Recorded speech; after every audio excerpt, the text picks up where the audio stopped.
Dr. Keller snatched the medical file from the nurse's hand, slapped it shut, and said it loud enough for the entire hallway to hear.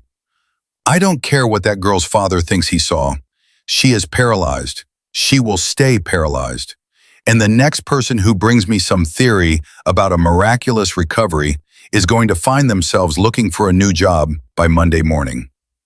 He didn't even look at the little girl in the wheelchair.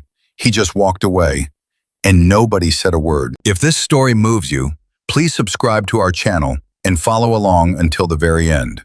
Drop a comment and tell me what city you're watching from. I want to see how far this story travels. The morning Admiral Daniel Hayes walked his daughter into Mercy General Hospital for what he had been told was a routine follow-up, he was already exhausted. Not the kind of exhaustion that comes from one bad night's sleep, the kind that settles into a man's bones after years of carrying something too heavy and too quiet to put down. He was 51 years old, and he had served 28 of those years in the United States Navy. He had commanded men in conditions that would break most human beings. He had buried friends.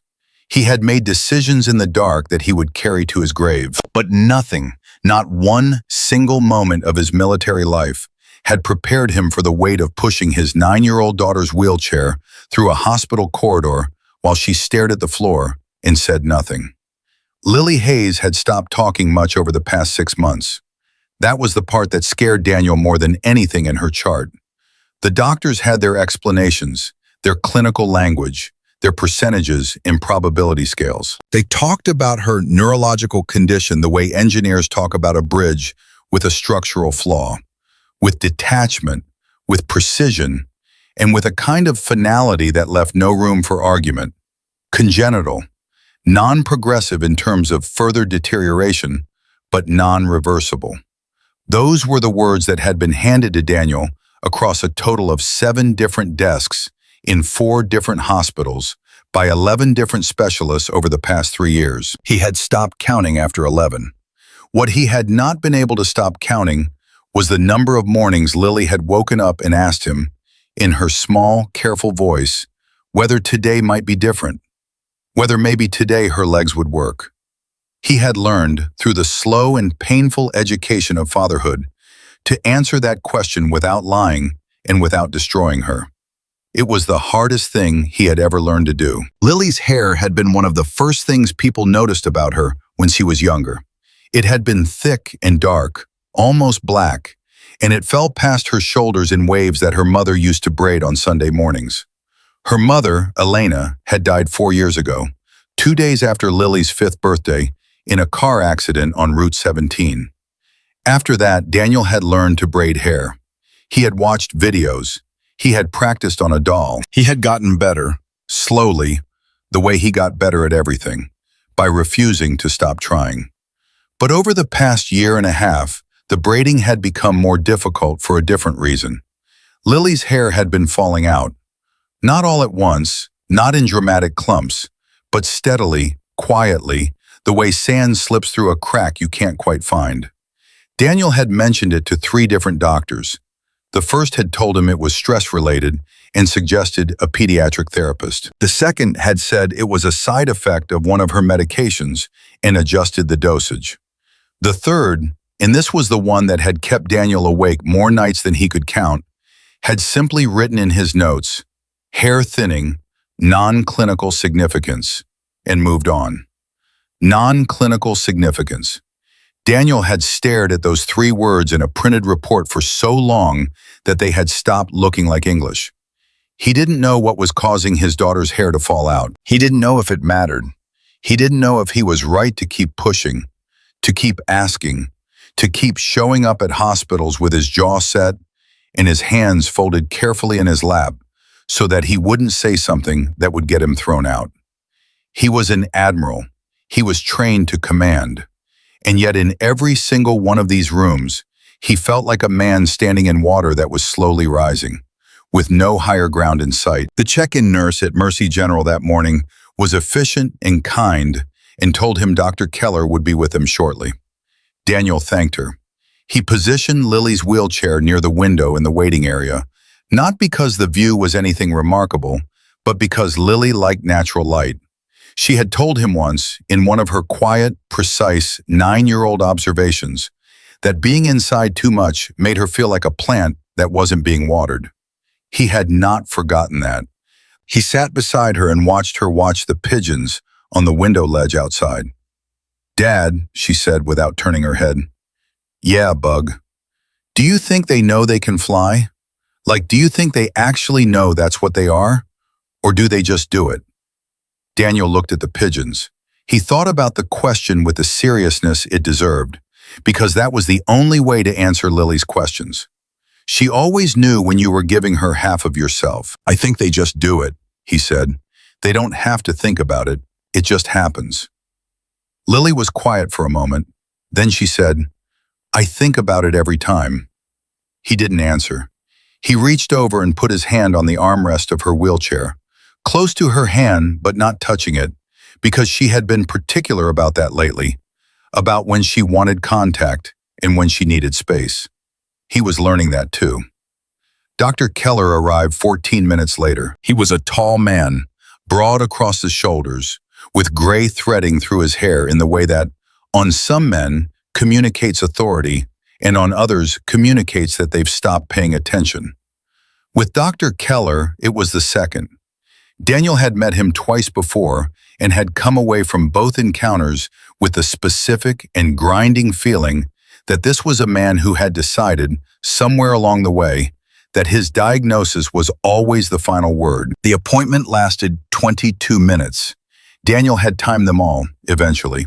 22 minutes during which Dr. Keller reviewed Lily's chart, asked her a set of questions that she answered in her small, careful voice, conducted a brief physical assessment, and concluded that there was no change in her condition and no new course of action to recommend.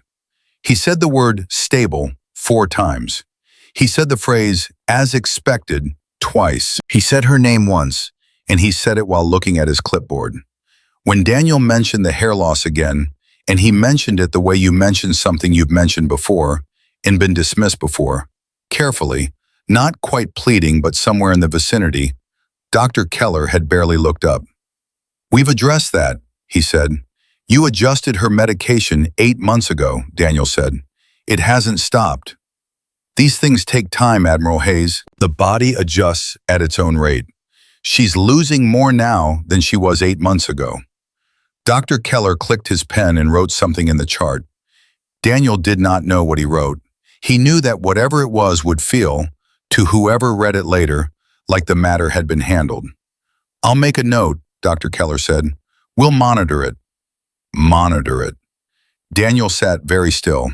Beside him, Lily was looking at her hands in her lap. She had gone somewhere else, the way she sometimes did in these appointments, retreating to whatever interior room she kept for moments when the adults around her were discussing her like she was a problem and not a person. He wanted to say something. He had 30 years of training in how to assert command, how to make a room understand that he was the person in charge, how to communicate in a tone that left no ambiguity about where the line was. And yet, there was something about these rooms, about these men with their clipboards and their measured voices and their certainties, that made all of that training feel like it belonged to a different world. A world where the rules made sense. A world where if you fought hard enough and long enough, the situation would eventually yield. This world had not yielded. He thanked Dr. Keller. He shook his hand. He pushed Lily's wheelchair back out into the corridor, and they headed toward the elevator. And that was when the first thing happened that changed everything. Not the big thing, not yet. Just the first small hinge on which the door eventually began to turn. Lily dropped her water bottle. It wasn't dramatic. The bottle slipped from the bag hanging on the back of her wheelchair and hit the linoleum floor with a flat plastic sound. And it rolled a few feet and stopped near the wall. Daniel was about to reach for it when a nurse coming from the opposite direction crouched down, picked it up, and brought it to them. She was young, 26, maybe 27. She had dark hair pulled back and no makeup, and the kind of face that you would not necessarily look at twice in a crowd, but that, once you were actually looking at it, was difficult to look away from. Because there was something happening there, some quality of attention that was unusual. "Here you go," she said, handing the bottle to Daniel. Then she looked at Lily, not the way most adults looked at Lily, which was with a particular combination of sympathy and discomfort that Lily had described to her father once as feeling like people were looking through her, but directly, the way you look at someone you're genuinely interested in. "Is this yours?" she asked Lily. Lily looked up. "Yes. Do you want it back in the bag, or do you want to hold it?" It was such a small question, such a simple, unremarkable question. And yet Daniel watched his daughter's face do something he had not seen it do in a long time. She actually considered the question, as if it mattered what she thought. "I'll hold it," Lily said. The nurse smiled and handed it to her. Then she stood, and she was about to move on, about to continue down the corridor to wherever she was going, and that would have been the end of it. Except she paused. She looked at Lily again with that quality of attention, and then she said, very quietly, as if she was thinking out loud rather than asking a question, "Has anyone ever asked you how your body feels before you try to move?" The corridor noise continued. The PA system announced something 2 floors away. A cart with equipment wheels passed them. All of it continued, and yet Daniel felt, in the moment after that question, as if something had gone very still.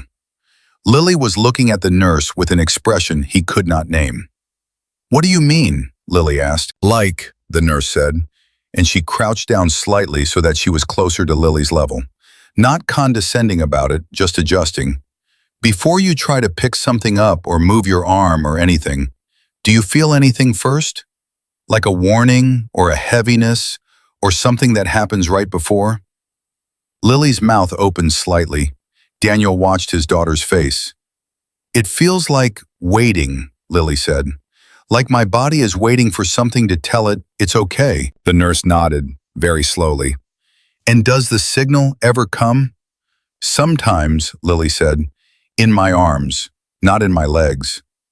"Okay," the nurse said. Not dramatically, just okay, the way you say it when someone has told you something and you are actually filing it. "Okay, thank you for telling me that." She stood back up. She looked at Daniel for a moment, and he looked at her, and something passed between them that he couldn't have articulated out loud, but that felt, in a way he hadn't felt anything in a very long time, like the beginning of something. "I'm Ava," she said. "Ava Harris. I'm a nurse on the pediatric floor. I don't want to step out of line, but I wonder, would you be willing to talk for a few minutes about Lily's case?" Daniel Hayes had been told by 11 specialists that the case was closed. He had been given reports, files, second opinions, third opinions, and a fourth opinion from a hospital in Boston that had charged him $4,000 and told him nothing new. He was a man who had learned, through long and painful experience, not to get his hope up. And yet, "Yes," he said, "I'd be willing to talk." They found an empty consultation room on the second floor. It was small and fluorescent lit and smelled like antiseptic and recycled air. Ava sat across from Daniel with a notepad she didn't write on and asked him questions that no one had asked him before. Not because they were complicated questions, but because they were the questions you would only ask if you were actually listening. When did the hair loss start? Not the date from the chart. When did Daniel first notice it? Was it gradual from the beginning, or was there a period of faster loss? Had it changed in pattern? Had it moved from one part of her scalp to another, or was it diffuse? Had Lily ever complained of fatigue that seemed out of proportion to her activity? Had she ever had episodes of unusual cold, hands, feet? Had her appetite changed in the past 18 months? Had anyone run a full thyroid panel recently, not just TSH, but a complete panel including T3, T4, antibodies? Daniel stared at her. "I don't know," he said, for what felt like the first time in years. Not because he didn't know how to answer, but because the questions were so specific, so pointed, so clearly coming from somewhere real, that the only honest response was admission. "I don't know. I don't think anyone has run that specific panel. I know there was a thyroid check about 2 years ago, but I don't know what it included. Okay, Ava said. Why? Daniel said. What are you thinking? She paused before she answered. He would come to recognize this pause as characteristic of her. It was not hesitation. It was not uncertainty. It was the pause of someone who was being deliberate with her words. I'm not diagnosing anything, she said. I want to be clear about that. I'm a nurse. I'm not Lily's treating physician, and I'm not trying to play one. But, she set her pen down, I've seen some things in my training, and I worked overseas for 2 years with a program in Southeast Asia that dealt with a lot of complex pediatric cases that had been misdiagnosed or underdiagnosed because the initial presenting symptom was the thing everyone focused on. She paused again. Lily's paralysis is real. I'm not suggesting it isn't. What I'm asking is whether anyone has considered that the paralysis might be a symptom of something else, rather than the diagnosis itself. The fluorescent light hummed above them. Daniel's jaw was tight, not because he was angry at her, because what she had just said out loud was something he had thought, in the dark, at 2 a.m, on more occasions than he would ever admit to anyone. He had thought it, and then he had pushed it away because 3 years of being told otherwise had taught him that thinking it was a form of self-destruction. Every specialist I've taken her to has agreed on the diagnosis, he said. His voice was careful. I know, Ava said, and they may be right. I'm not saying they're wrong. I'm saying the hair loss has not been adequately explained. And the symptoms she described in the hallway, the sensation of waiting before movement, that's not in any of her charts I've been able to review. That's her describing something neurological, something sensory, and that detail doesn't fit neatly into the diagnosis she's been given. Silence. You reviewed her charts? Daniel said. I had about 8 minutes while you were with Dr. Keller, Ava said without apology. I had a feeling when I saw her in the hallway. I wanted to know if the feeling had any basis. Daniel looked at her for a long moment. He was a man who had spent his career evaluating people, their competence, their integrity, the quality of their instincts under pressure. It was a skill he had honed across 3 decades. And sitting across from this young nurse in a fluorescent-lit consultation room that smelled like antiseptic, he was using every bit of it. You've been a nurse for how long? He asked. 2 years as a licensed RN, she said. Before that, the overseas program was 3 years. Before that, nursing school. She met his eyes. I know what you're calculating. I know I'm not the most credentialed person who's seen Lily, but Admiral Hayes, the most credentialed person who's seen Lily, just spent 22 minutes with her and wrote, "Monitor it," in her chart. It hit him like a cold wave, not because it was cruel, because it was true. He sat with it for a moment. He had trained himself, over years, not to react to information before he'd processed it. He processed it now. What would you want to do? He said. If I authorized you to spend time with Lily, what specifically would you want to do? Talk to her, Ava said. Really talk to her. The way I did in the hallway, but longer and more systematically. Children describe their symptoms differently than adults. They don't have the vocabulary, but they have the sensory memory. And I'd want to advocate for a full workup. The thyroid panel I mentioned, an updated MRI with the specific sequencing that would look for certain things the previous scans may not have been optimized to find, and a referral to a specific neurologist I know who works with complex pediatric cases and who has never, in my experience, accepted monitor it as an endpoint. Daniel was quiet. You're a rookie nurse, he said, not accusingly, just saying the fact out loud. Yes, she said, and you're telling me that 11 specialists in 3 years of diagnosis might have been pointing at the wrong thing. I'm telling you, Ava said, and her voice did not waver, that your daughter told me in approximately 45 seconds something about her own body that isn't in 3 years of medical charts. That tells me she's been carrying information that nobody asked her for. And I think that matters. The humming of the fluorescent light was the only sound in the room for a long time. Daniel Hayes had not cried in front of anyone since his wife's funeral. He did not cry now, but something in him moved, shifted, rearranged, in a way that was physical, that he felt in his chest and behind his eyes, and in the particular tightness that had lived in his hands for 3 years. He looked down at his hands, then he looked up. "All right, Nurse Harris," he said, "tell me what you need." Neither of them saw Dr. Keller standing in the hallway outside the consultation room's small window, chart in hand, watching through the glass. Neither of them saw the expression on his face as he turned and walked away.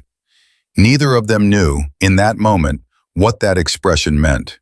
They would find out, but not yet. For now, there was just this room, and this light, and a father who had finally heard something that felt, for the first time in 3 years, like a question that wasn't finished yet. The word spread faster than Ava had expected. That was the thing about hospitals that nobody warned you about in nursing school. They were not buildings full of science and procedure. They were buildings full of people, and people talked, in the particular way they talked about you when you were new and had done something that made the senior staff uncomfortable, was a specific kind of quiet that you could hear from across the room. By 7 the next morning, Ava knew that Dr. Keller had said something to the floor supervisor. She knew it not because anyone told her directly, but because of the way Nurse Patrice Wilkins, who had been warm and welcoming to Ava on every previous shift, suddenly found something very interesting to look at on her clipboard whenever Ava walked past the station. And because the charge nurse, a compact and efficient woman named Dolores, had asked Ava to stop by the office when you have a moment, in the tone that made clear it was not actually optional and was not actually about a moment. Ava stopped by. Dolores did not sit. She stood behind her desk with her hands flat on the surface and said, "I heard you had an unauthorized conversation with a patient's family yesterday." "I had a conversation with Admiral Hayes," Ava said, "in a consultation room. I disclosed who I was and what my role was." "You reviewed a patient's chart without being assigned to her case." "I looked at her chart to determine whether I should be concerned." "I was concerned." Dolores looked at her steadily. She was not a cruel woman. Ava had known that within the first week on the floor. She was a woman who had survived a long career in a system that required certain forms of compliance, and she had made her peace with those requirements. "Ava, you've been here 6 months. You're good, I mean that, but you cannot go around Dr. Keller on his own patients. That is not how this works." "I wasn't going around him," Ava said. "I was filling a gap he left." The silence that followed that sentence was the kind that had weight. "I'm going to need you," Dolores said carefully, "to let this one go." Ava looked at her. Lily Hayes is 9 years old. Her hair is falling out. She has sensory symptoms that aren't documented anywhere in 3 years of charts. And the last thing her doctor wrote about it was, "monitor it." That is Dr. Keller's clinical decision. It might also be a misdiagnosis. Dolores inhaled through her nose. "You do not have the authority to make that call." "I know," Ava said, "which is why I'm asking someone who does to look again." Another silence. Dolores picked up a pen and set it back down. Then she said, in a different voice, a quieter one, "What is it you think is going on with this child?" And there it was, the real question, the one underneath the official one. Ava recognized it because she had been waiting for it.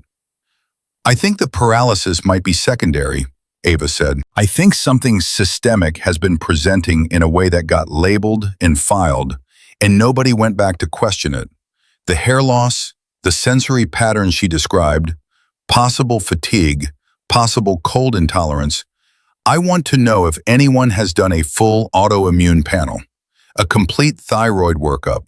I want to know if an updated MRI has been run with the right sequencing, not the standard one, the one you use when you're looking for inflammatory or demyelinating changes." Dolores was quiet for a long time. "That's a significant clinical leap," she said finally. "I know. I could be completely wrong." Ava held her ground. But Lily described a neurological experience in approximately 45 seconds that does not appear anywhere in 3 years of documentation. That means either nobody asked her or nobody listened when she answered. Either way, that's a gap, and gaps cost children years.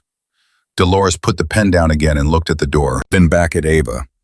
I can't go to Dr. Keller with this, not without more. He will bury it and he will come after you, and I won't be able to stop him. Then help me get more, Ava said. That's all I'm asking. By 9 that morning, Daniel Hayes had called the hospital twice. Not to complain, not to demand, just to confirm that Lily's next appointment was still on the schedule, and that the nursing staff he had spoken to the previous day was still assigned to the floor. He was a man who checked his coordinates often. It was how he stayed oriented when the terrain was uncertain. He reached Ava on the second call. She was standing at the nurse's station with her back to the hallway, and she kept her voice professional and even because she knew who might be listening. She's still on the schedule, Ava told him. Thursday at 2. Can you come a little early? 11, maybe? I can make that work, Daniel said. There was a pause. Admiral Hayes, I want you to know what we discussed yesterday.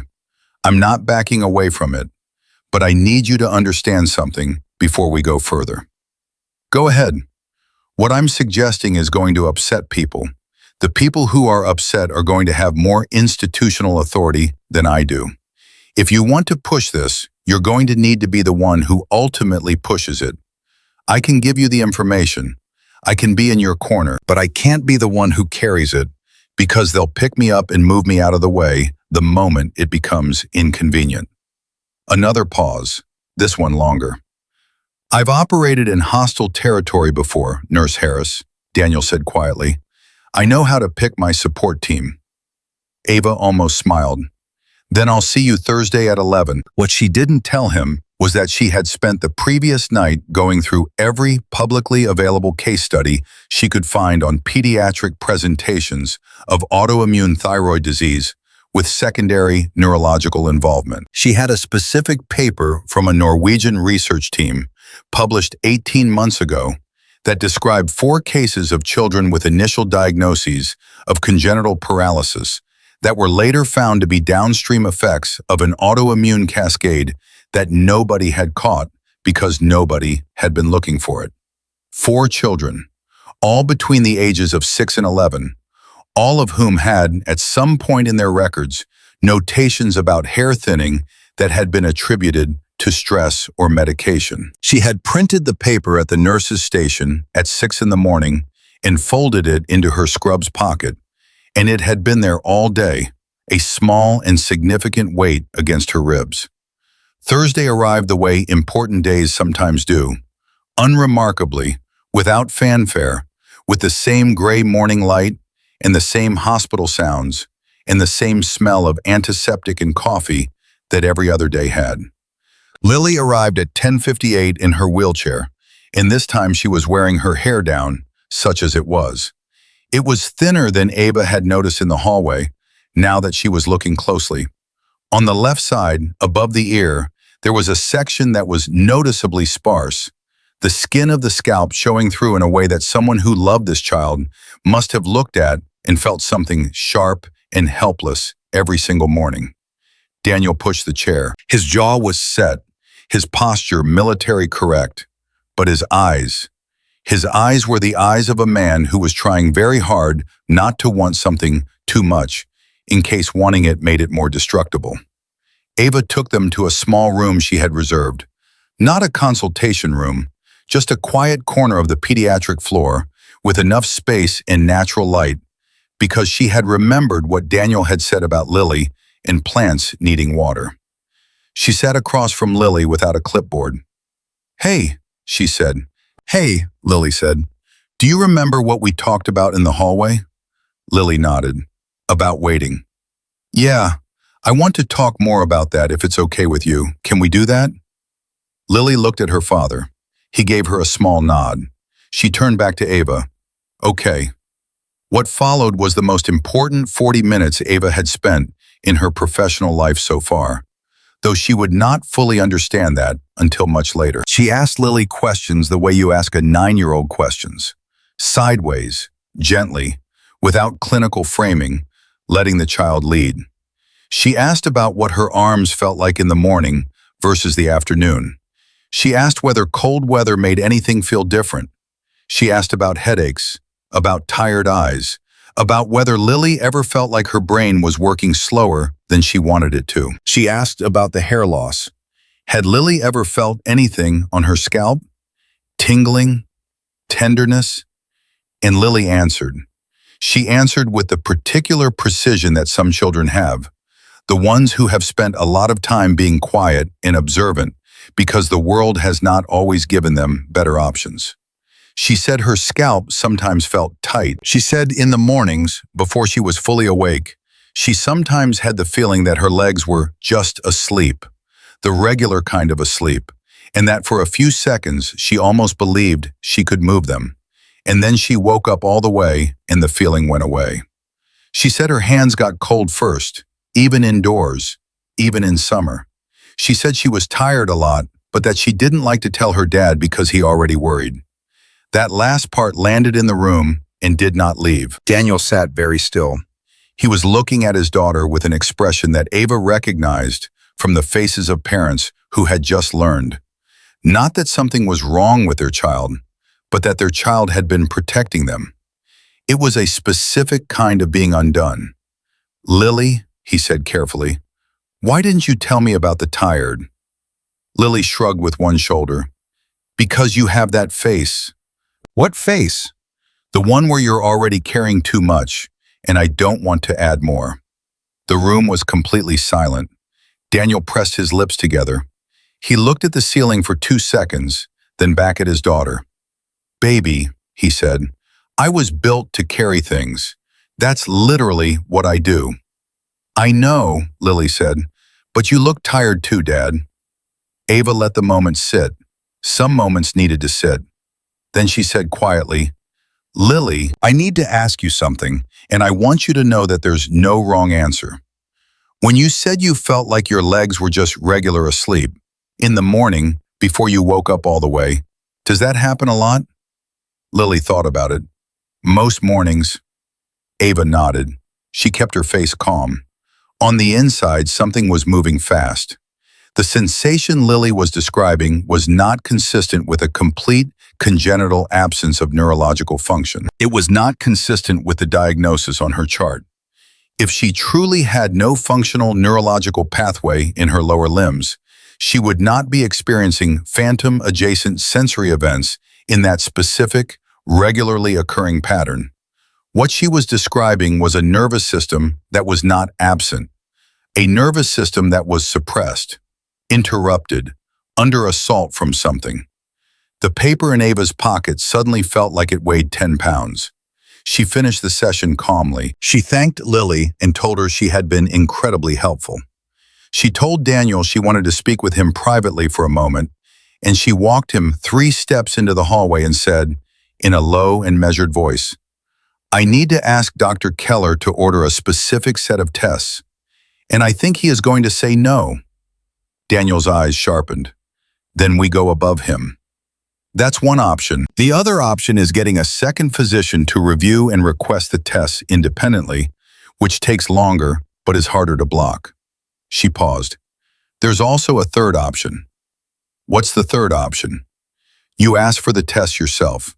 In writing, as Lily's parent and medical decision-maker, you put it in a formal written request, citing specific clinical concerns and requesting documentation of the basis on which each test was declined, which means if they say no, they have to say no on paper and explain why." Daniel looked at her for a moment, a slow, evaluative look. "You've thought about this." "I've been thinking about nothing else for 4 days." A beat. Then Daniel said, "Draft me the letter."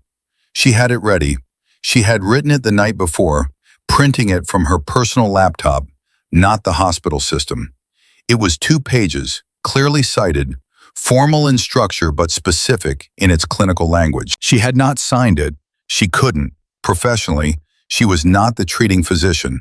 but she had written it in a form that Daniel could sign, that laid out each symptom, each gap in the existing documentation, and each specific test being requested, with a citation for the Norwegian study and 2 additional supporting references. She pulled the folded paper from her scrub's pocket and handed it to him.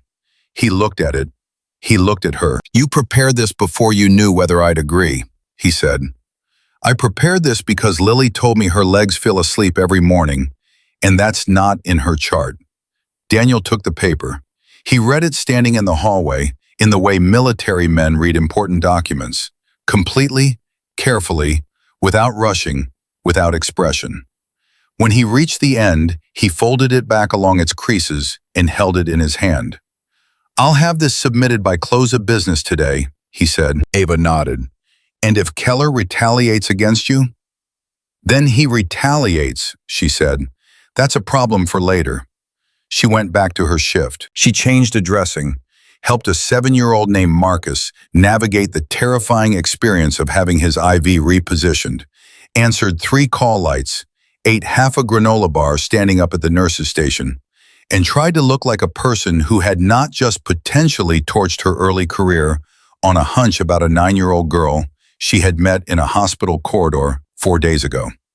The formal written request from Admiral Daniel Hayes landed on Dr. Keller's desk at 4:17 that afternoon. By 4:45, Ava was called off the floor. She walked into Dolores's office and found that Dr. Keller was already there, standing beside the window with his arms crossed and an expression that she could only describe as the specific fury of someone who was accustomed to being obeyed and was processing the experience of not being obeyed. "Did you write this?" He held up the letter without looking at it, as if holding it too long would contaminate him. "I helped Admiral Hayes organize his concerns into a formal format," Ava said. "He wrote the request. He signed it. You cited a Norwegian study in a parental request letter. The study is relevant to Lily's symptom profile. You are a first-year floor nurse." "I know what I am." Dr. Keller took a step toward her. Not threatening exactly, but the kind of step that is designed to remind you of the difference in your respective sizes in a room. "You have been a nurse at this hospital for 6 months.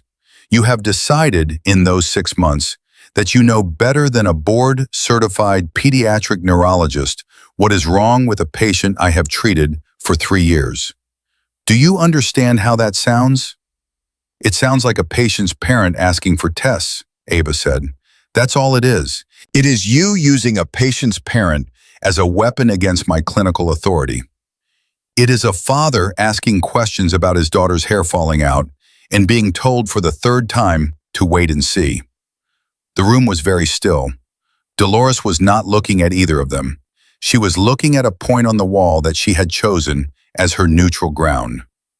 "Doctor," Keller said, in a voice that had gone very quiet, which was somehow worse than loud, "I am going to recommend to the Chief of Staff that you be removed from the pediatric floor.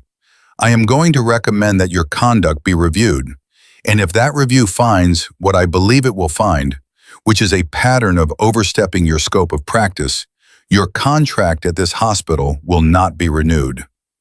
Ava looked at him directly. "Are you going to order the tests?" He stared at her. "Admiral Hayes's letter requests documentation of the clinical basis for any denial," she said. "That's standard. It just means if you decline the tests, you explain why in writing." The look on Dr. Keller's face in that moment was one that Ava would replay many times afterward, because it was not just anger.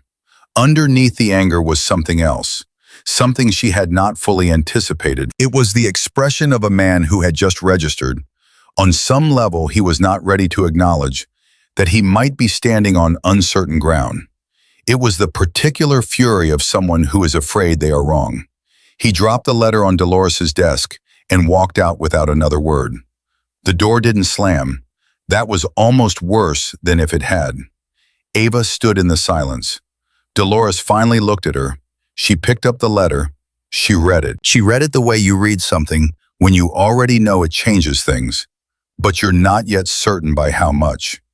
Then she said, "Ava, I need you to understand that this is now significantly above my head. I know, Ava said, and I need you to understand that if you're wrong, there is no coming back from this. Not here. I know that too. Dolores set the letter down very carefully. She looked at it for a moment. Then she looked at Ava. The thyroid antibody panel, she said slowly. The anti-TPO, anti-thyroglobulin. The T3-free, T4-free, full panel. She paused. You think autoimmune thyroid disease with secondary neurological presentation. I think it's possible, Ava said. I think it's more possible than anyone has looked at. Hashimoto's encephalopathy, Dolores said, in a child. It's rare, Ava said, but it's documented. And the Norwegian study has 4 cases that match Lily's profile closely enough that I couldn't sleep for 2 nights. Dolores was quiet for a long time. Long enough that Ava had time to wonder whether she had made a catastrophic error, whether she had overreached in a direction that would cost her everything she had worked for, and cost Lily nothing because the whole premise was wrong, and she would have burned it all down for a hunch and a paper from Norway and a little girl who said her legs felt asleep in the morning. Then Dolores picked up her phone and said, I'm going to call Dr. Anand in internal medicine. He owes me a favor from 3 years back, and he has no relationship with Keller. You are going to sit in that chair, and you're going to stay there until I tell you to move. Ava sat. Outside the window, the hospital kept moving. Carts and footsteps, and the PA and the relentless, ordinary machinery of a place where people brought their worst days and hoped someone was paying enough attention to matter. Ava put her hand in her scrub's pocket. The Norwegian study was gone. She had given it to Daniel with a letter, but she had the shape of it still, in her memory, precise and vivid. 4 children, all diagnosed with something permanent, all of whom had been for years carrying a condition that nobody had thought to name. She thought about Lily's face when she had said her legs felt like they were just asleep, the regular kind of asleep. She thought about what that meant, not medically, just as a fact of a 9-year-old life. To wake up every morning with the ghost of something that should be there, to feel it and then lose it over and over every single day before you were even fully awake. Dolores was still on the phone. Her voice was low and careful and professional. Ava waited. She was good at waiting. She had learned it, the way you learn things that don't come naturally, by deciding it mattered enough to master. Down the hall, in a chair near the elevator, Admiral Daniel Hayes sat with his daughter's medical letter folded in his chest pocket and his hands on his knees, waiting too. Neither of them knew yet what the next 24 hours would bring. But the thing that had been set in motion 4 days ago in a hospital corridor over a dropped water bottle and a question nobody else had thought to ask was moving now. Quietly, steadily, the way significant things move before they become impossible to stop. Dr. Anand arrived at Dolores's office at 6:47 that evening, 40 minutes after his shift had technically ended, in the particular way that certain doctors show up when a colleague calls in a favor, not with resentment, but with the quiet readiness of someone who has been in medicine long enough to know that the calls that come after hours are usually the ones that matter. He was a small man, compact and precise. With reading glasses he kept pushing up his nose, and the kind of eyes that moved quickly over everything and missed nothing. He shook Ava's hand without ceremony and sat down and picked up the 2-page letter that Daniel Hayes had submitted and read it the same way Daniel had read it, completely, without rushing, without expression. When he finished, he set it down and looked at Ava over his glasses. How long has the hair loss been documented? He asked. 18 months in the chart, Ava said. Admiral Hayes believes it started closer to 2 years ago. And the current treating physician's response to it. Medication adjustment 8 months ago, followed by monitor it. Dr. Anand was quiet for a moment. The sensory description the child gave you, the morning phenomenon, the legs feeling like regular sleep, she used those words herself. Her exact words were, My body is waiting for something to tell it it's okay. He looked at the letter again, then at Ava. You're thinking Hashimoto's encephalopathy. I think it's the most coherent explanation for the full symptom picture that hasn't been ruled out. It's rare in children. The Norwegian study has 4 documented pediatric cases. 2 of them had initial diagnoses of congenital paralysis. One of those children is walking now. Dr. Anand took his glasses off and cleaned them with his shirt, which Ava was beginning to understand was what he did when he was thinking seriously. He put them back on. If you're right, he said, this child has been living inside the wrong diagnosis for 3 years. Yes, Ava said. And if you're wrong? Then we run tests that come back negative. The existing diagnosis is confirmed, and Lily's father at least has the documentation that every reasonable avenue was explored. Another pause. Dr. Anand looked at Dolores. Keller is going to lose his mind. Keller, Dolores said carefully, has been informed that a formal written request has been submitted by the patient's parent and is on record. Dr. Anand almost smiled. It was a dry, small expression, but it was there. You drafted the letter, he said to Ava. I helped organize the clinical language. Of course you did. He stood and picked up the letter. I'll review her full chart tonight. If what you're describing holds up, and I want to look at everything before I commit to anything, I'll co-sign a referral for the workup in the morning, independent of Keller's case. He looked at Ava with the directness of someone who was about to say something that mattered. If I do this, it goes through proper channels.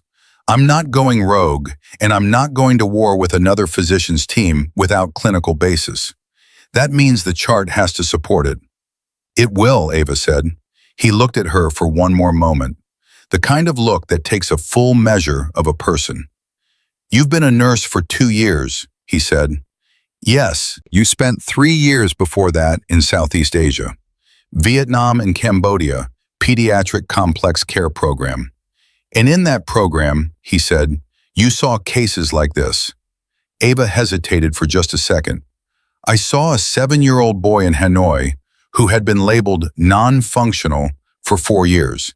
Turned out to be autoimmune encephalitis with a secondary presentation that nobody had connected because they were treating the symptom like the disease. She paused. He was riding a bicycle 18 months later. Dr. Anand nodded once. Then he walked out. The next morning came fast. Ava arrived at 6:15, earlier than her shift, and found 2 things waiting for her. The first was a message from Dolores saying that Dr. Anand had reviewed Lily's complete chart until 11 the previous night and had found, in his words, several items warranting further investigation. The second was a note slipped under the break room door, handwritten on hospital stationery, that said only, "This isn't over. K." She folded it. She put it in her locker. She went to work. At 8:40 that morning, Dr. Anand submitted the independent referral for Lily Hayes. Full thyroid panel, including anti-TPO and anti-thyroglobulin antibodies. Free T3 and T4.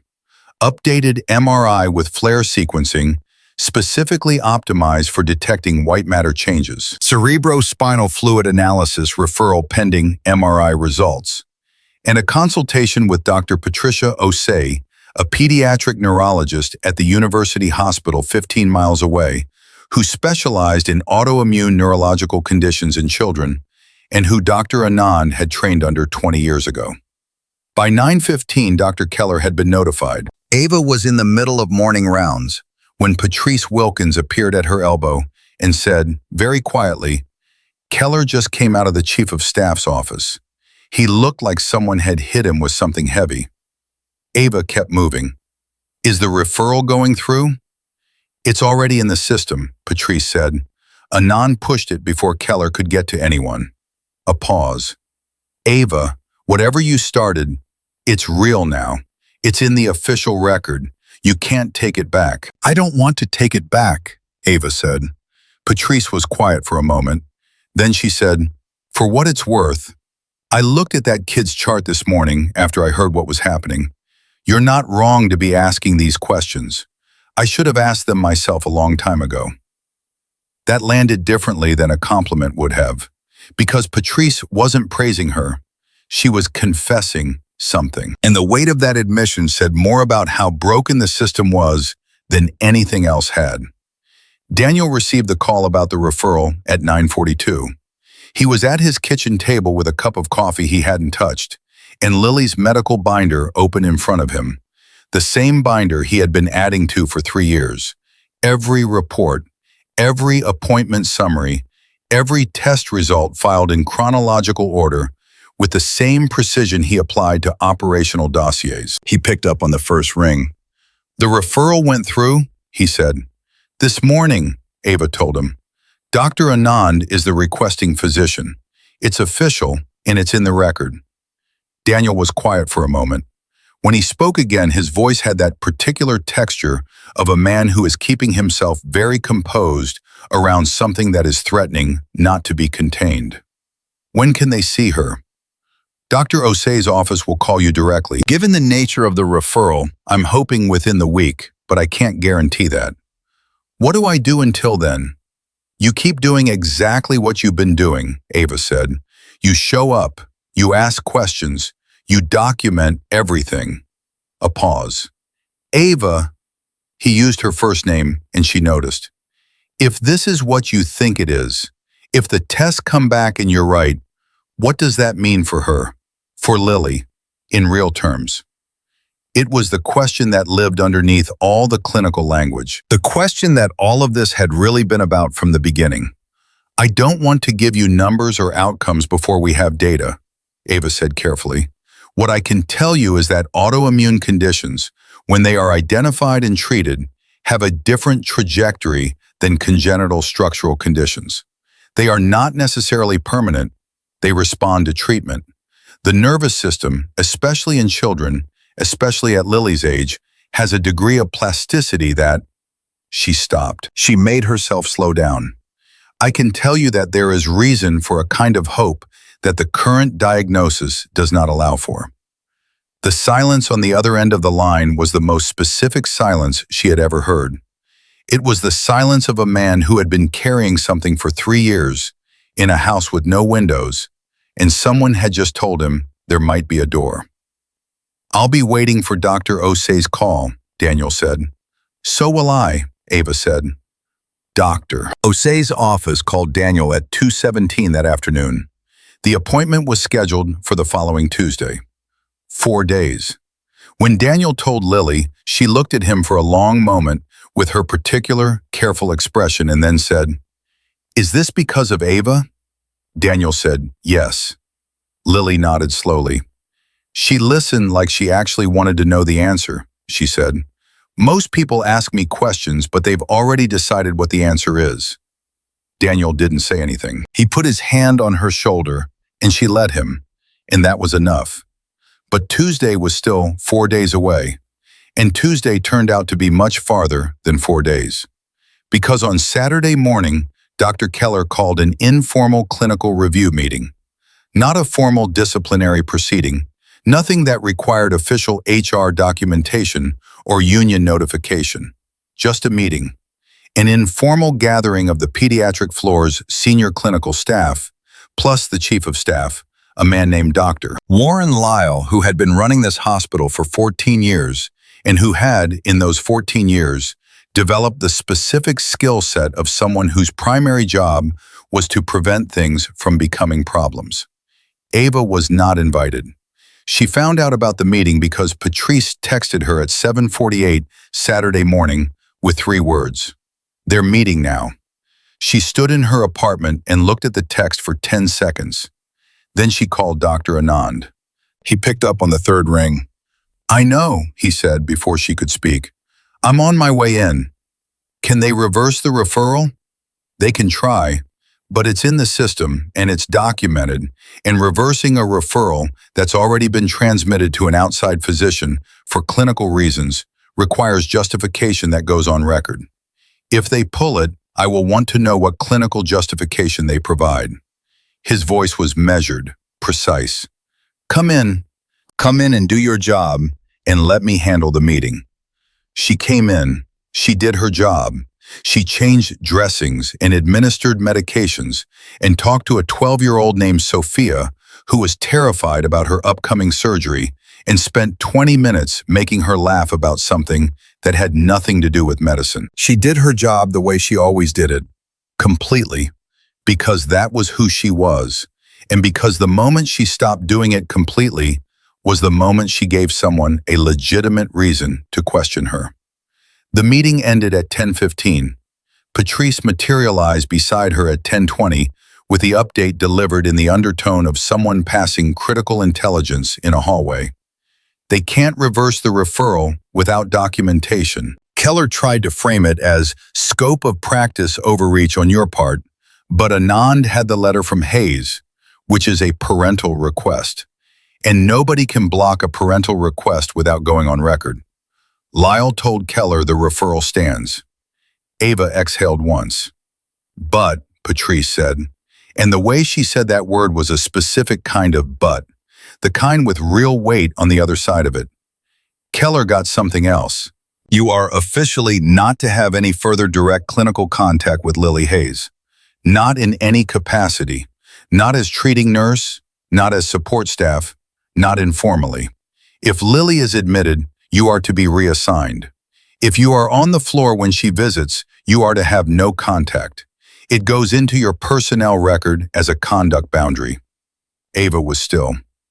They can do that, Patrice said quietly. They did it within his authority, and it doesn't require your consent. The floor noise continued. The PA, the carts, the ordinary machinery. Ava said, Does Admiral Hayes know? Not yet. She called him from the stairwell at 10:31. She told him flatly, without softening it, because he was the kind of man who needed the direct version. They've restricted my contact with Lily, she said. I can't be involved in her care here going forward. The silence on his end lasted exactly 4 seconds. She counted. They can do that, he said. Exactly what Patrice had said. A statement, not a question. Within the hospital's authority, yes. But the referral to Dr. Osai stands. Yes, that goes forward regardless. And if Osai finds what you think she'll find, then the hospital's conduct toward Lily is on record, Ava said. And what Keller chose to do will be on record next to it. Another silence. I need you to understand something, Daniel said. I am not going to leave you isolated in this. Whatever you've started, you started it for my daughter, and I don't abandon my people.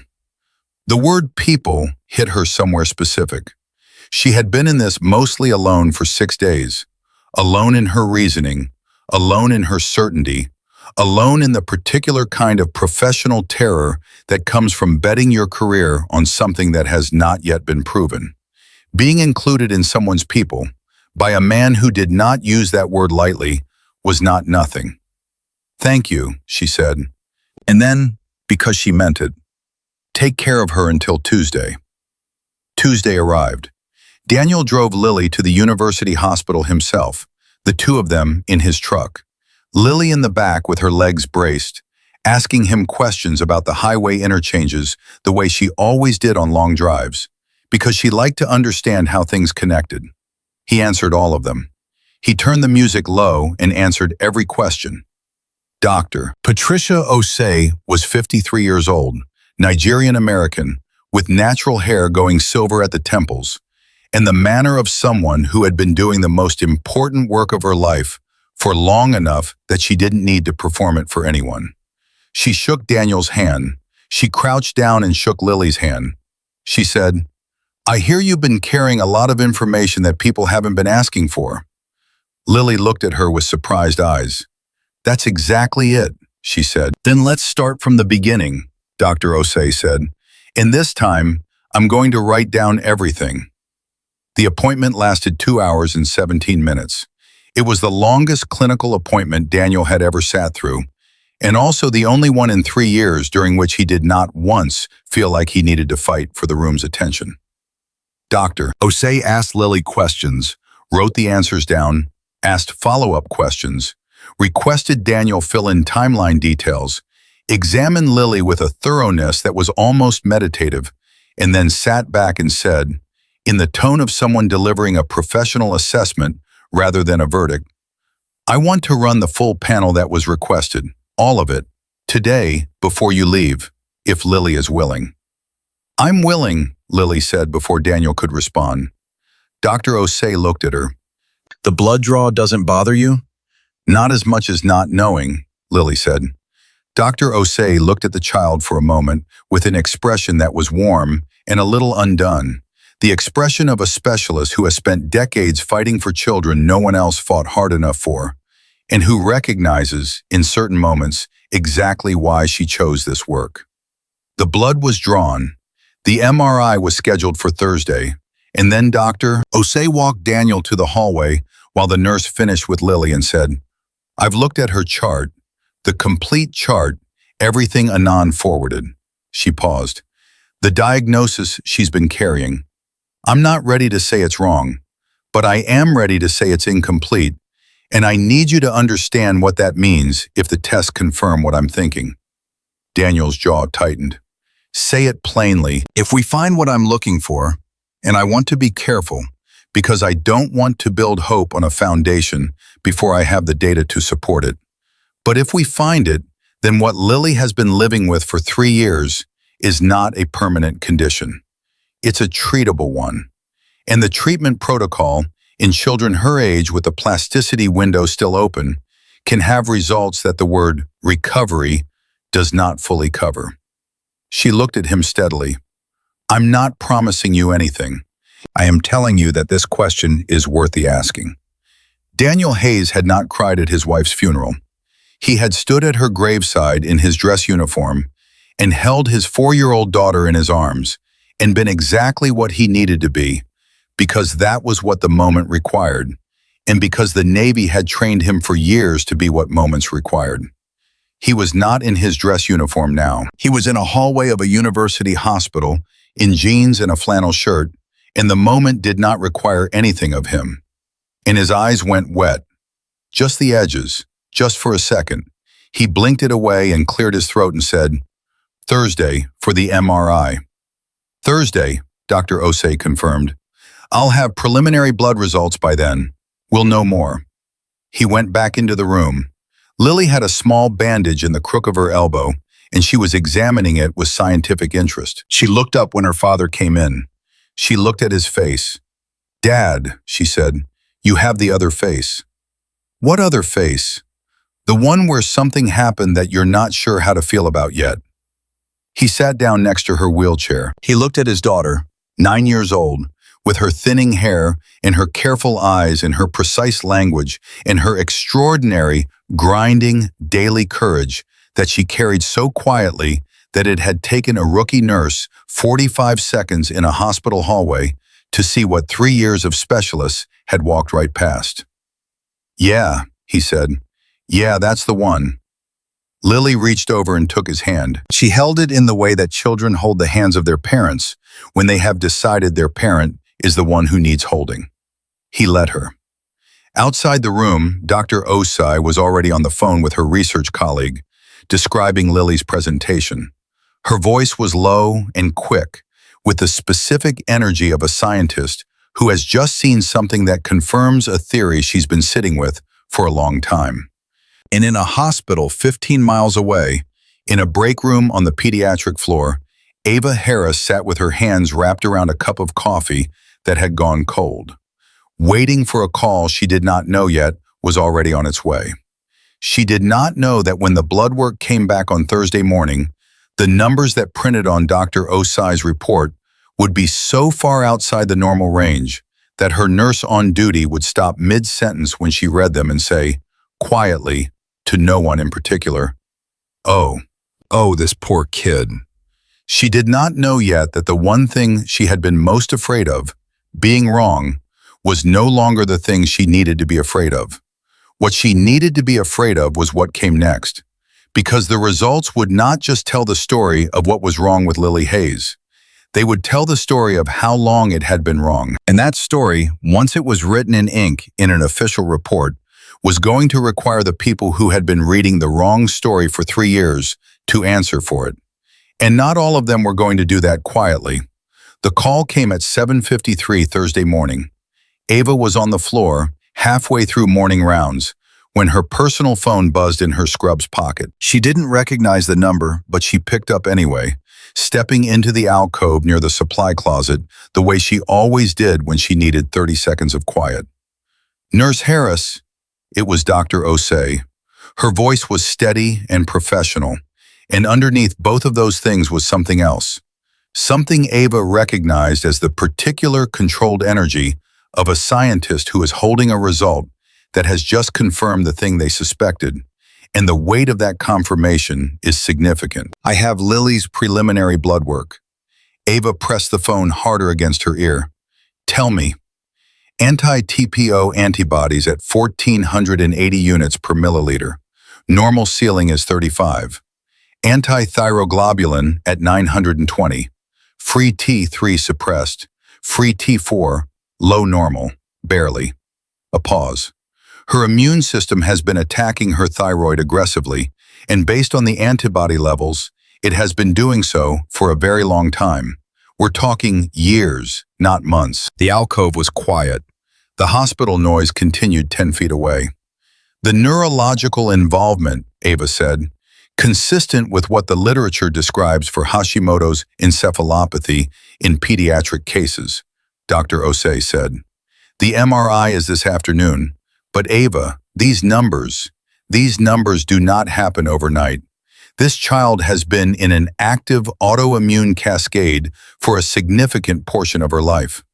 The question now isn't whether she has it. The question is, how much of her neurological presentation is reversible given appropriate treatment?" Ava put one hand flat against the wall. "How much?" she said. "Realistically, I don't want to give you a ceiling until I see the MRI," Dr. Osei said carefully. "But I will tell you that I spoke with a colleague in pediatric autoimmune neurology at Johns Hopkins last night. I described the case without identifying information. He said, and I'm quoting him directly, 'At her age, with the right protocol, I would not put any limits on the recovery conversation.'" Another pause. "He wants to be involved. He's already on a flight." Ava leaned her forehead against the wall for exactly 3 seconds. Then she straightened up, cleared her throat and said, "Does Admiral Hayes have the results yet? I'm calling him next. Tell him—" She stopped. She started again. "Tell him Lily was right. Tell him she always knew something was there. She just needed someone to believe her." Dr. Osei was quiet for a moment.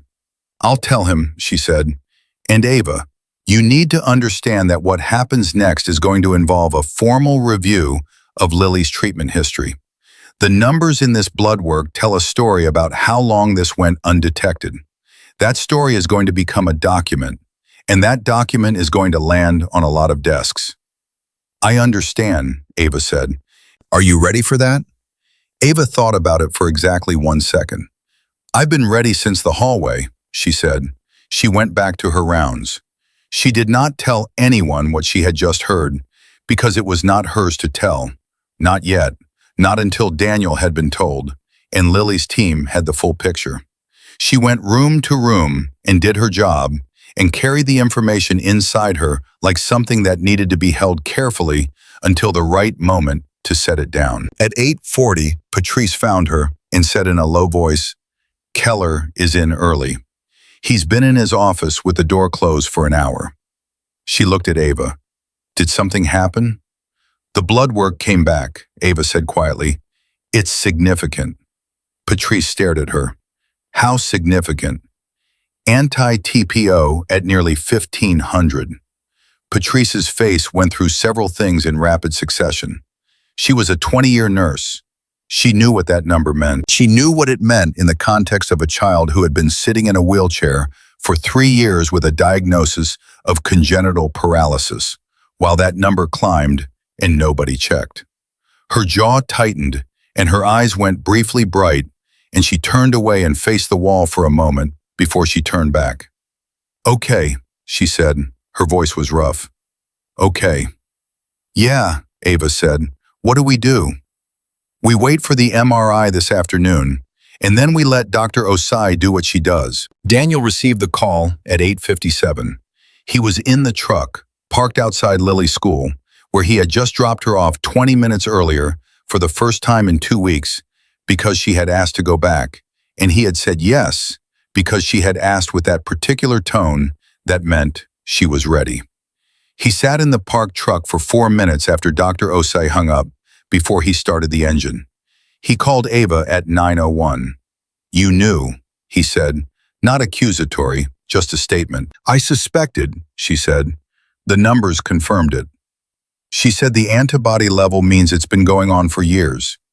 Yes. So for 3 years, while we were being told congenital and permanent and stable, her immune system was actively causing this, Ava said. Yes. The sound on the other end of the line was not a word. It was something under words, something that lived in the place where a father processes the information that his child's suffering was not inevitable, that a specific and correctable thing was happening the entire time, and that no one found it. He did not say anything for a moment. When he spoke again, his voice had a quality she had not heard in it before. Not grief exactly, something older and harder than grief.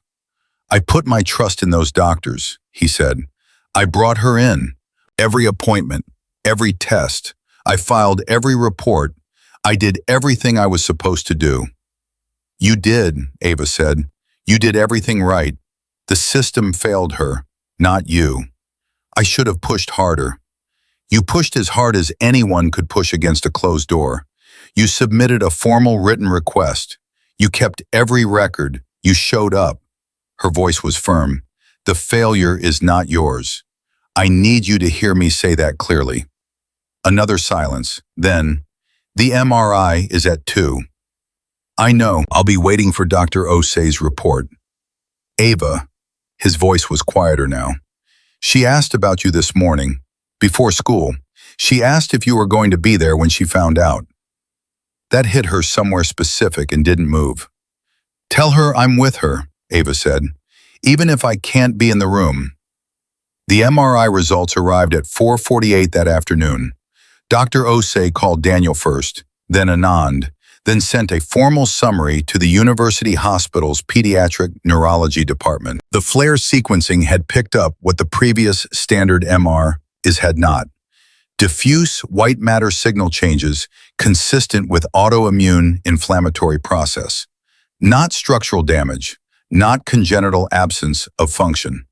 Inflammation, an immune system attacking a brain, steadily and without interruption, for years. The brain that belonged to a 9-year-old girl who braided her thinning hair every morning and asked careful questions about highway interchanges and told her father he already looked tired.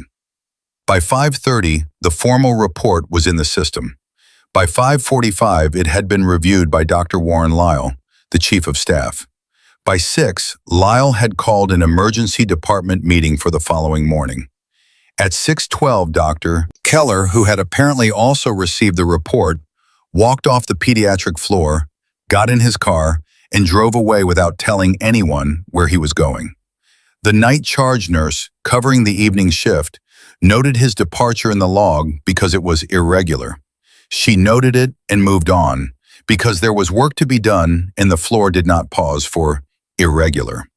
Ava found out about Keller's departure at 6:50 when Patrice sent her a text that said simply, "He left. Nobody knows if he's coming back tonight." She stared at the text. She thought about the note he had left under the break room door. This isn't over. She thought about the way he had dropped Daniel's letter on Dolores's desk and walked out. She thought about his face in that office, the fury with the fear underneath it. She had thought, when she first identified that expression, that what he was afraid of was being wrong. She understood now that it was something more specific than that. He was afraid of what being wrong meant in the context of a child who had been sitting in a wheelchair for 3 years, while the number on a blood test climbed to 1,500, and he wrote, "Monitor it" in a chart and moved on to his next appointment. She did not feel victorious, She felt something closer to the specific exhaustion of someone who has been running towards something important for a long time and has finally reached it only to discover that reaching it does not end the running. It just changes what you're running toward. The next morning's meeting was at 8. Ava was not in it. She was on the floor doing her job, but the floor was quiet in the way floors get quiet when something significant is happening behind a closed door, and everyone can feel the atmospheric pressure of it without being told. The meeting lasted 40 minutes. When Dr. Anand came out, he walked directly to Ava and said, in a low, unhurried voice, "Keller's not coming in today." He called Lyle this morning and requested a leave of absence pending a personal review of Lily Hayes' treatment history. Lyle accepted it. He paused. Lyle is also initiating a formal case review. Independent reviewers. Every clinical decision going back to Lily's first appointment at this hospital will be examined. Ava was still. "That's the right outcome," she said carefully. "It's the necessary outcome," Anand said. "It's going to be uncomfortable for a number of people, possibly including you, because your methods were unconventional, and that will be noted." He looked at her steadily. "But the clinical finding stands. The referral stands. The diagnosis stands. And whatever anyone says about how you got here, the fact of where you got is not in question." She nodded. He started to move away, then stopped. "Patricia Osei is starting Lily on the initial treatment protocol next week. Corticosteroids, thyroid hormone replacement, the full autoimmune suppression regimen. She's also consulting with the Johns Hopkins neurologist. He arrived this morning." He paused. "Osei told me something in the meeting this morning that I want you to hear directly. She said that given Lily's age and the specific pattern of inflammation they're seeing, the plasticity window is still open. She said she believes, and she was careful with this word, she said she believes there is a meaningful probability of significant motor recovery." Ava looked at him. "Significant," she said. "Her word," Anand said. "And Patricia Osei does not use words carelessly." He walked away. Ava stood at the nurse's station and held that word inside her the way she had held the blood work results that morning. Significant. Not certain, not guaranteed, but meaningful and real, and belonging to a 9-year-old girl who had spent 3 years being told that the word significant did not apply to her situation anymore. Daniel called her at 9:15. He had been in with Dr. Osei that morning before the hospital meeting, getting the full briefing, and his voice when he spoke had that quality again, the one she recognized now, the quality of a man navigating between hope and the learned self-protection of someone who had been disappointed enough times to be careful about hope. "Osei said significant probability," he said. "I heard," Ava said. "What does that mean in real terms? For her, if the treatment works, it means the paralysis may not be the permanent landscape," Ava said. "It means the inflammation, when it's addressed, stops the ongoing damage and potentially allows the nervous system to recover function that was suppressed rather than destroyed. In children, that recovery can be, Daniel, I'm not going to give you percentages. I'm going to tell you that a child in Hanoi who was labeled non-functional at age 7 was riding a bicycle at age 8.5. That's real. That happened. That's what I know." The silence on the other end was different this time. It was not the heavy silence of a man carrying too much. It was the silence of someone who has just been handed something and is figuring out how to hold it without breaking it. "Lily starts treatment Monday," he said. "I know. She doesn't, I haven't told her yet. Everything, the full picture. I don't know how much to tell a 9-year-old about how badly the system failed her." Ava thought about this, about Lily's face in the hallway, and in the consultation room, and in the appointment with Dr. Osei, about what Lily had said about people asking questions they'd already decided the answers to, about the fact that this child had been carrying information about her own body for years and had simply been waiting for someone to ask for it. "Tell her the truth," Ava said. She's already been protected from the truth for 3 years, and it didn't protect her. Tell her that something was wrong that nobody found. And now someone found it, and she is going to be treated for the thing that was actually wrong. A pause. Tell her she was right about what her body was telling her. That matters. She needs to know that she was right. Daniel was quiet for a long moment. "Will you come?" he said.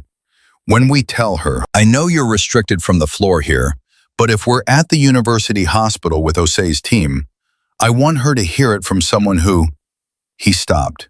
He tried again. "She trusts you. Whatever that means in the context of 45 seconds in a hallway and 2 conversations. She trusts you, and I don't say that lightly about anyone on my daughter's behalf." Ava had not been prepared for that. She had been prepared for the clinical outcome. She had been prepared for the institutional fallout.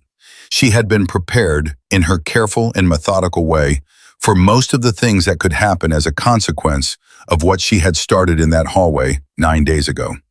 She had not been prepared for what it would feel like to be asked by a father to be present when his daughter was told that the things she had known about herself all along had finally been believed. "I'll be there," she said. The meeting was the following afternoon. Dr. Osei's office at the university hospital, small and warm, with Lily in her wheelchair and Daniel beside her, and Ava seated across from them. Dr. Osei spoke directly to Lily, which Ava had expected, because it was Dr. Osei, and that was who she was. She said, "Lily, we found something in your blood and in your brain scan that tells us a story about why your legs haven't been working the way you want them to. And I want to explain it to you, because it's your body and you deserve to know." Lily's eyes were steady. She said, "Okay." Dr. Osei explained it in careful, age-appropriate language. She explained that Lily's immune system, which was supposed to protect her body, had gotten confused and started fighting the wrong thing. She explained that this had been affecting her brain and her nervous system in a way that was making it hard for the signals to travel the way they needed to. She explained that it was not Lily's fault, that it was not her father's fault, that it had been missed for a complicated set of reasons, but that it had been found now and that the doctors were going to treat it. Then she said, in the same direct, steady voice, "I want to be honest with you about what might happen, because I think you're the kind of person who would rather know than not know. The treatment we're going to start is specifically for the thing we found. If it works the way we're hoping, and we have good reasons to hope, the signals between your brain and your legs may start working better. That could mean you get some movement back. I can't tell you how much or how fast, but I can tell you that it's possible, and that we are going to fight for every bit of it." Lily was very still. She looked at Dr. Osei for a long moment. Then she looked at Ava. Her expression was the one Ava had seen the first time in the hallway, that particular quality of a child who has just received information that confirms something she has always carried inside her and never been allowed to say out loud. "I always thought it was waiting," Lily said. "My body, I always thought it was just waiting." "It was," Dr. Osei said quietly. "It was waiting for us to find the right question." Lily nodded. Then she turned to her father. Daniel was sitting with his elbows on his knees and his hands clasped and his face doing exactly what faces do when a person is trying very hard to stay composed around something that refuses to be contained. Lily reached over and put her hand on top of his clasped hands, the way she had done in the car, the way that turned the expected direction of comfort entirely around. "Dad," she said. "Yeah, Bug. It's going to be okay." She said it with the complete conviction of a 9-year-old who has decided something and means it all the way down. "I know it is." Daniel pressed his lips together. He looked at his daughter. He nodded once. Ava looked at her hands in her lap for a moment. She was thinking about all the hallways she had walked through in 2 years of nursing and 3 years in Southeast Asia, and all the rooms where she had been the newest person in the conversation, the least credentialed, the most likely to be dismissed. She was thinking about a boy in Hanoi and a bicycle, and the 18 months it had taken between those two things. She was thinking about Patrice's face when she heard the antibody number and how that face had said everything that needed to be said about what it meant to work in a system that was supposed to help people, and sometimes, in the spaces between its certainties, left them behind instead. She was thinking about how it had come down to a hallway and a dropped water bottle and one question. How it was always, in the end, one question. The one nobody had thought to ask, or had thought to ask and then not listened to the answer. She was thinking about what Lily had said in that first conversation, that her body felt like it was waiting for something to tell it was okay. Starting Monday, it was going to be told. But what nobody in that room knew yet, not Dr. Osei, not Daniel, not Ava, not the Johns Hopkins neurologist who was already reviewing Lily's full case file in the office down the hall, was that the treatment's first significant response would come not in weeks, as expected, not in months, as hoped, but in 11 days. 11 days from Monday, at 6:42 in the morning, before anyone was there to see it, Lily Hayes would be sitting at the edge of her bed, reaching for her water bottle on the nightstand, and her right foot would move. Not twitch, not flutter, move. A deliberate, controlled, unmistakable movement of her own foot, on her own floor, that she would cause with her own intention. She would sit with it for a full minute before she called for her father. She would want those 60 seconds for herself. She deserved them. But that morning was still 11 days away, and between now and then, there were treatments to begin, and forms to file, and a hospital review that had not yet delivered its conclusions, and a doctor who had left on a leave of absence that everyone on the pediatric floor privately understood was not a leave, but a departure in everything but paperwork. There was a system that had failed a child and was now, slowly, reluctantly, being made to look at that failure in writing. And there was a rookie nurse who had 9 days earlier crouched down in a hospital corridor to pick up a water bottle and ask one question and changed everything, who was now driving home alone in the early evening, hands steady on the wheel, thinking about Monday and what it might begin.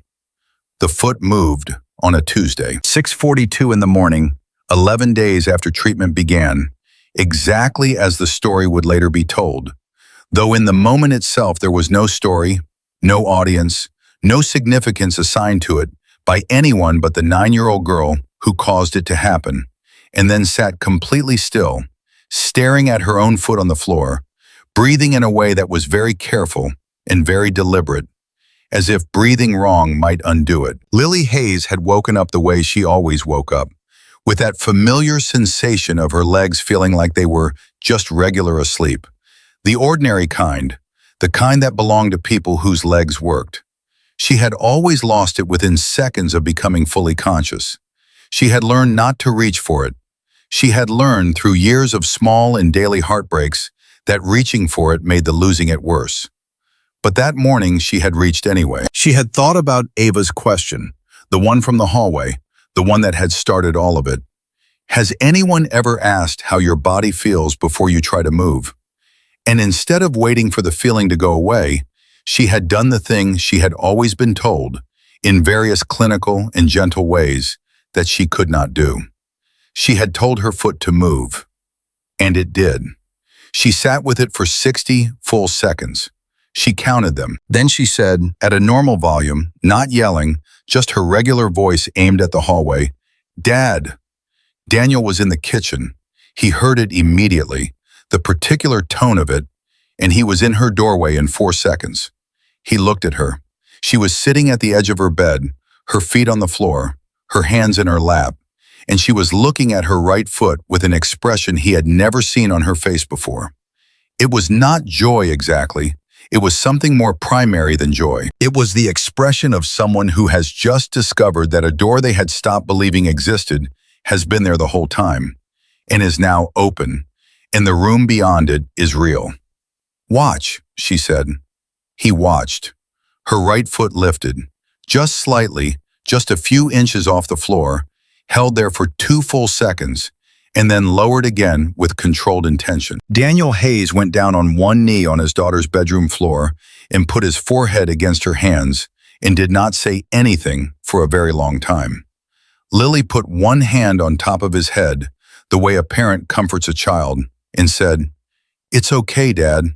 I told you it would be okay." He called Ava at 7:03. His voice was the most undone she had ever heard it, and she had heard it in some significant moments over the past 3 weeks. Her foot moved, he said. Ava was standing at her kitchen counter in the apartment she had lived in for 6 months and not fully unpacked. She set down her coffee cup. "Tell me exactly," she said. He told her exactly. She listened without interrupting. When he finished, she said, "Deliberate? Controlled? Not a spasm, not a reflex?"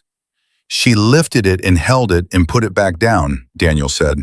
"She did it 3 times while I was watching. She said she had to count to 60 before she called me because she wanted 60 seconds to herself."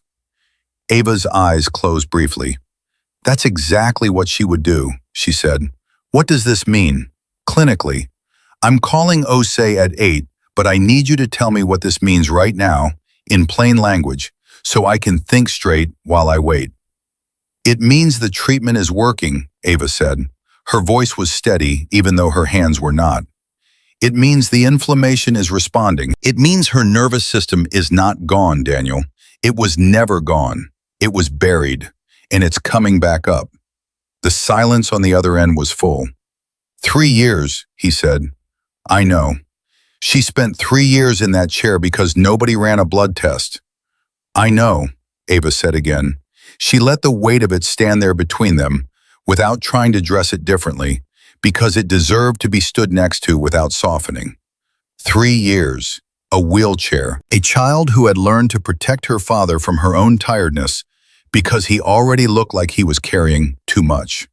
A little girl who had asked every morning whether today might be different, and had been answered, for 3 years, with the same careful and devastating no. "She's going to walk," Daniel said. It wasn't a question. "She's going to walk," Ava said. "Doctor." Ose's response, when Daniel reached her at 8:04, was professional and measured and contained within it the specific brightness of a physician who has just received the first hard data point confirming a prognosis she had hoped for and worked toward and had not allowed herself to state with certainty until now. "This is very good news," she said, which from Patricia Ose meant significantly more than those 4 words suggested. "I want to see her today if possible. This afternoon. I want to document the movement, assess the quality and control, and adjust the protocol if needed. The trajectory from here depends on how consistently the response holds and how the nervous system continues to respond to reduced inflammation." She paused. "But Daniel, a deliberate, controlled, voluntary movement 11 days in, that is a very good sign. That is the kind of sign that changes the conversation about what we're working toward." "What are we working toward?" Daniel asked. "Walking," Dr. Ose said simply. "We are working toward walking." They were there by 2 that afternoon.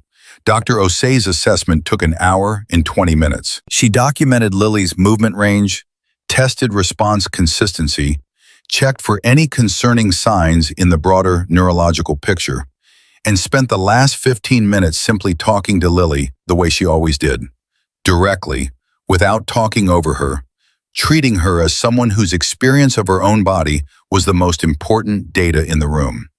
When she came out to speak to Daniel, her face said everything before her words did. The movement is real, consistent, and improving even within the scope of this single session.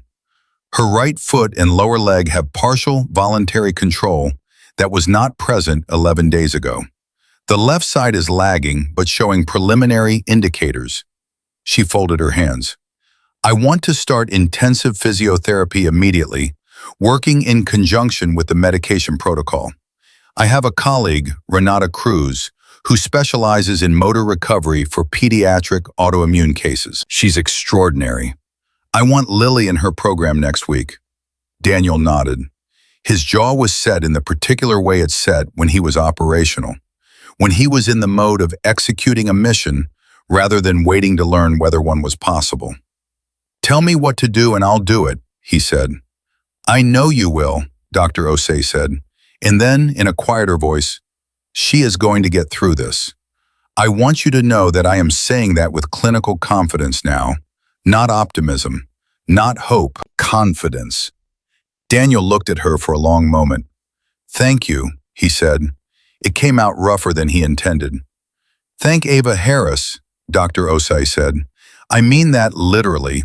In my clinical assessment of this case, the determining factor in Lily's current trajectory was a question asked in a hospital hallway by a nurse who had known her for 45 seconds. That is not a small thing. That is everything." The formal case review at Mercy General concluded its first phase findings on a Thursday morning, 3 weeks after Lily's treatment had begun. The independent review panel submitted a 38-page report to the Chief of Staff. Ava did not see the full report. She saw what she needed to see when Dolores called her into the office and said, in a voice that was careful and tired, and also, underneath both of those things, something that was not quite pride, but was in the same family. The review found systemic failures in the documentation and follow-up protocol for Lily Hayes' symptom presentation, going back to her initial assessment at this hospital. Specifically, the hair loss and secondary symptoms were identified as being insufficiently investigated on 4 separate documented occasions. She paused. Dr. Keller submitted his formal resignation this morning. The room was quiet. "It was accepted," Dolores said. Ava absorbed this. She had known it was coming, in the way you know a thing that has been in motion for weeks. It still arrived differently than she had expected. Not with satisfaction, with something heavier and more complicated than satisfaction. Because the resignation meant accountability in the way that accountability in a system often meant. A door closed, a name removed from a roster, a problem designated as handled. It did not unsit 3 years of a child in a wheelchair. It did not give back the mornings. It did not unbraid the hair that had fallen out. "And the conduct review on me?" Ava asked. Dolores looked at the desk. "Closed without finding. The panel concluded that your actions, while unconventional, did not exceed your scope of practice, and that the outcome, meaning the identification of a critical misdiagnosis, constitutes a net positive clinical outcome by any standard of review." She looked up. "You're cleared, Ava. Completely." Ava nodded once. "The restriction on your contact with Lily's case," Dolores continued, "has also been formally lifted. That notation will be removed from your personnel file." Another pause. "And Ava, I owe you an apology. I told you to let it go. I should have listened to you from the beginning." Ava looked at her. Dolores was not a woman who apologized easily or insincerely. It landed exactly as intended. "You protected the floor," Ava said. "That's what you were trying to do. I understand that." "I should have protected the patient instead," Dolores said. "That's the job. That's supposed to be the job. I forgot that in the moment, and you didn't. I won't forget it again." There was nothing more to say about it. The moment was what it was, complete and honest and human. Ava stood up, shook Dolores' hand, and went back to work. She was on the floor 20 minutes later when Patrice materialized beside her. Patrice, who had been cool at the beginning and had given her that honest confession weeks ago, and had been quietly, steadily in her corner ever since, and said, without preamble, "Keller is gone." "I heard," Ava said. "How do you feel?" Ava thought about it for a real moment. "I feel like a kid needs to learn to walk," she said. "That's what I feel." Patrice looked at her for a second and then nodded, slow and certain. "Yeah," she said, "that's the right answer." The weeks that followed were not dramatic in the way the preceding weeks had been. They were the other kind of dramatic, the quiet, daily, grinding, glorious kind. Lily worked with Renata Cruz 4 days a week. Renata was 41 years old, compact and relentless, with a background in physiotherapy that included 6 years in pediatric rehabilitation and a philosophy of motor recovery that began and ended with the conviction that the body's memory of movement was deeper than any diagnosis, and that the job was simply to remind it. She and Lily got along immediately in the specific way that certain children bond with certain adults, built on mutual respect and the shared understanding that neither of them was going to pretend this was easy. The left leg responded in week 3 of therapy, not as strongly as the right, but it responded. Lily described it to her father as feeling like a fist that had been clenched for a long time slowly opening. Daniel wrote that down in the medical binder, in the section he had recently relabeled. He had crossed out the old label, which said current diagnosis, and written recovery timeline. By week 6, Lily was standing with support.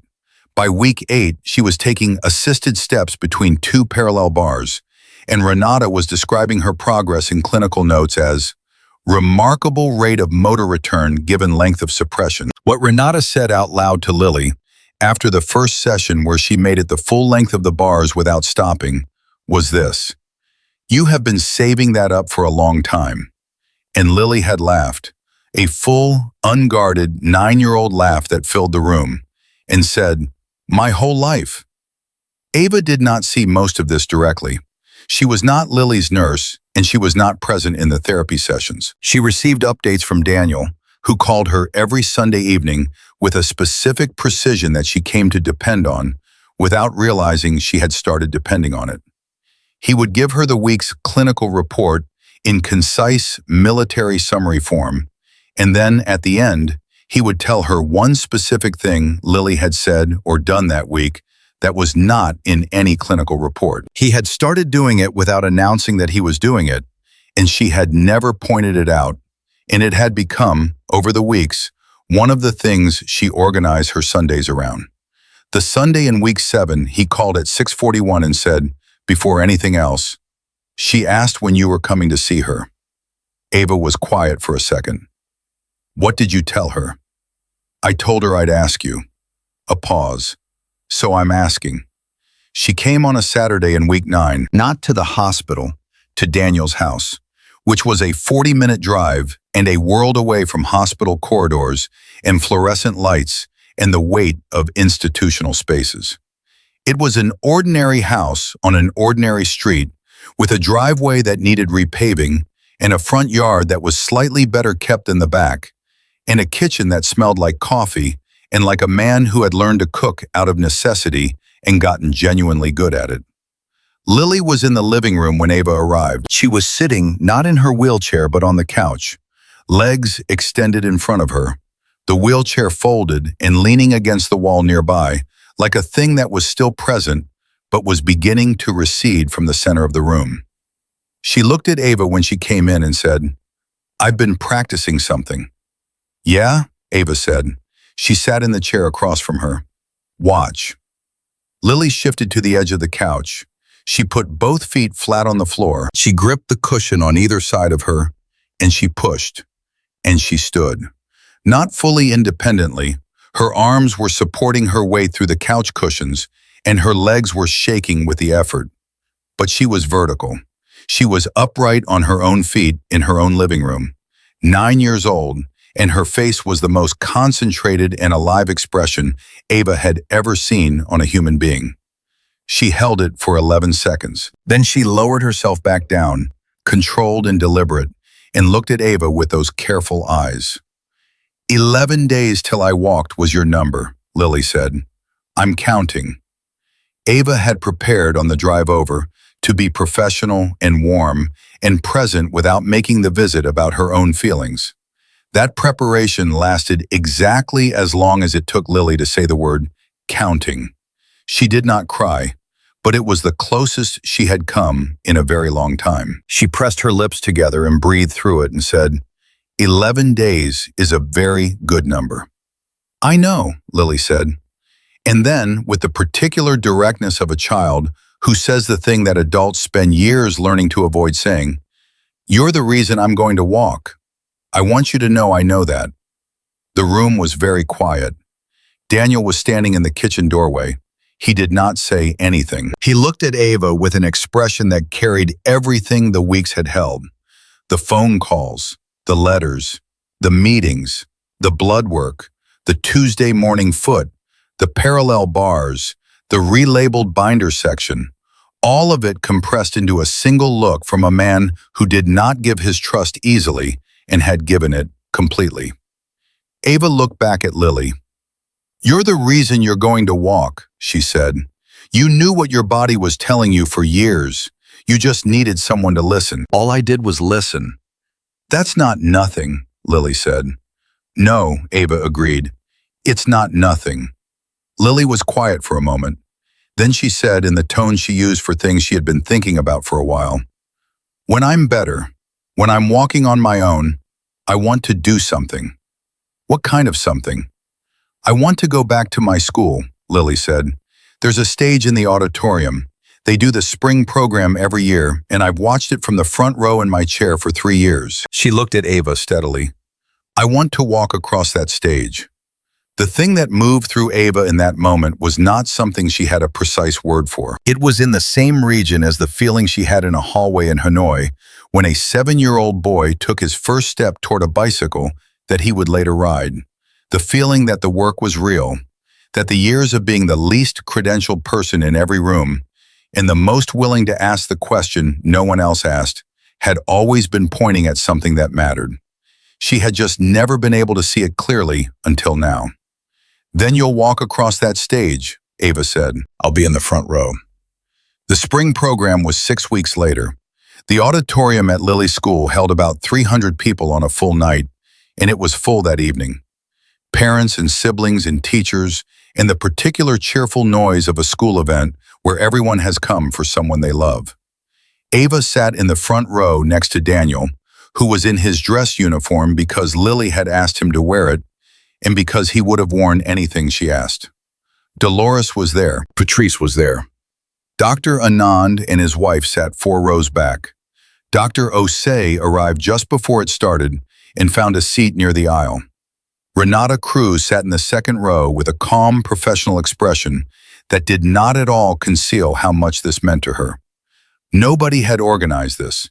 Nobody had sent invitations. Word had simply moved, the way word moves through a community of people who have been involved in something that mattered, through texts and calls, and the quiet gravity of wanting to be present for the ending of a story they had each been part of. The program was 40 minutes of elementary school performances, songs, short skits, a group poetry reading from the 3rd grade that was delivered with great seriousness by 8-year-olds who had clearly rehearsed extensively. Ava watched all of it and registered almost none of it. She was watching the side entrance near the stage, waiting. Lily's class was the final segment. They filed out from the side, 12 kids in a loose line, and Lily was last. She walked with a cane, a purple one because she had chosen the color herself, and her gait was not the gait of someone who had been walking their whole life. It was slower, more deliberate, each step placed with intention and effort, and the specific quality of someone who knows exactly what each step costs and pays it anyway. Her hair had grown back, thick and dark, nearly to her shoulders, the way it had been when her mother used to braid it on Sunday mornings. She walked across that stage, the full width of it, 12 steps, 13, her cane clicking on the wooden floor, her back straight, her chin up, her eyes scanning the front row until she found her father's face, and then Ava's face, and then she smiled. Not the performed smile of a child in a school program, but the real one, the private one, the one that said, "I told you it would be okay."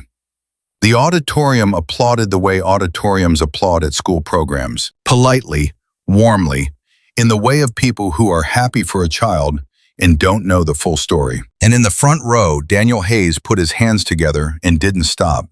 And his eyes were the eyes of a man who had spent 3 years pushing a wheelchair through hospital corridors and was now watching his daughter walk across a stage on her own feet.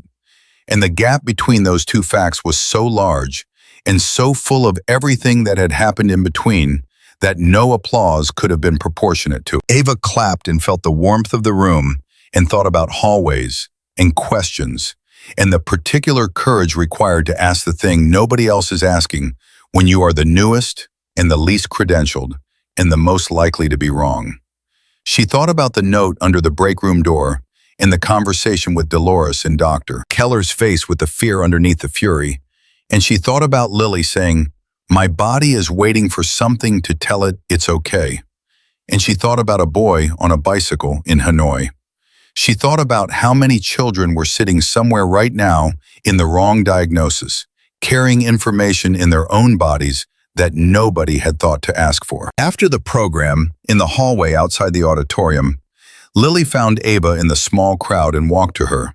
Walked, cane and intention, and those deliberate, costly, extraordinary steps, and stopped in front of her and said, "I counted 11 days. "I heard," Ava said. Lily looked up at her. "Are you going to keep being a nurse?" The question was direct and uncomplicated, the way Lily's questions always were. Ava looked at this child, this 9-year-old girl who had been told for 3 years that her body was finished, who had protected her father from her own exhaustion, who had sat in a hallway and answered a stranger's question with a precision and an honesty that had changed everything, who had counted to 60 before she called her dad, who had chosen a purple cane and walked 12 steps across a stage in front of 300 people, like each step was something she had earned personally and intended to keep. "Yes," Ava said, "I'm going to keep being a nurse." Lily nodded, satisfied, as if this was the correct answer to a question with a correct answer. Then she said, "Good, there are more kids like me." She was right.